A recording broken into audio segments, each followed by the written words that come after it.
Hi there and welcome to another Beaver Builder tutorial. In this video we're taking a look at the Separator module. This module is a simple but powerful tool for creating visual breaks between sections of your content.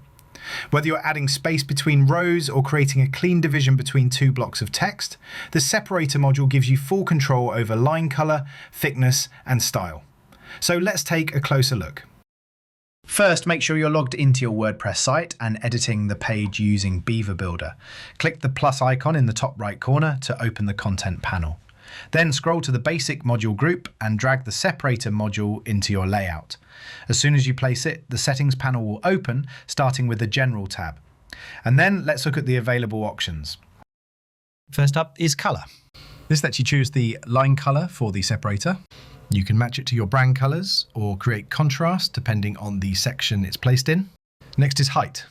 This controls the thickness of the separator line. You can set it using pixels and adjust it separately for desktop, tablet and mobile using the responsive controls. Then we have width.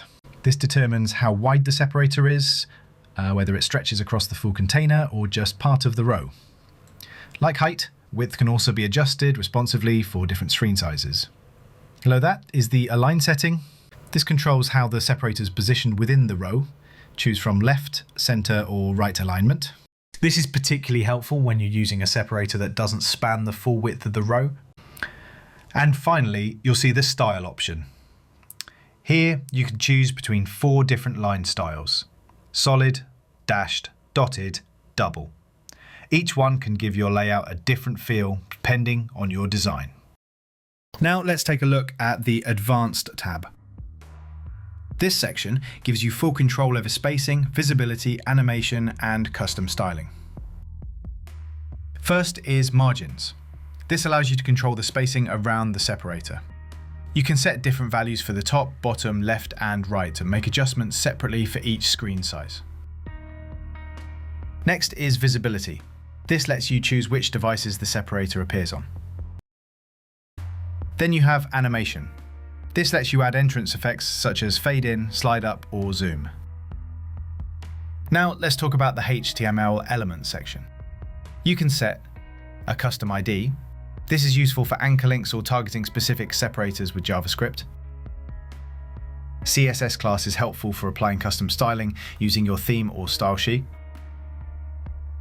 And a label helps with organization inside Beaver Builder when working within the outline panel. If you're creating more complex layouts or applying your own code, these options give you better control over how your module is structured and styled.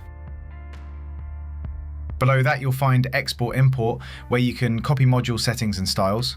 This is helpful if you want to reuse or share your separator settings. And finally, CSS and JavaScript fields. Perfect for adding custom code if you're more technically experienced. But don't worry if some of these options seem a little advanced. We've created a dedicated video that walks you through everything available in the Advanced tab, so be sure to check that out if you'd like to explore those features in more detail. Once you're happy with how your separator looks and behaves, click Save. Then click Done in the top right corner. And finally, don't forget to click Publish to make your changes live. And that's all there is to it. Try out the Separator module and see how easy it is to break up your content with clean, responsive dividers. Thanks for watching. And don't forget to check out our other videos for more helpful tutorials. If you have any questions, please leave them in the comments below. We read every comment and try to answer any questions you have. If you found this video useful, give us a like and consider subscribing. It really helps grow the channel. Please also consider sharing, as we really want to help the Beaver Builder community. For more hints and tips, visit learnbeaverbuilder.com and we'll see you in the next one.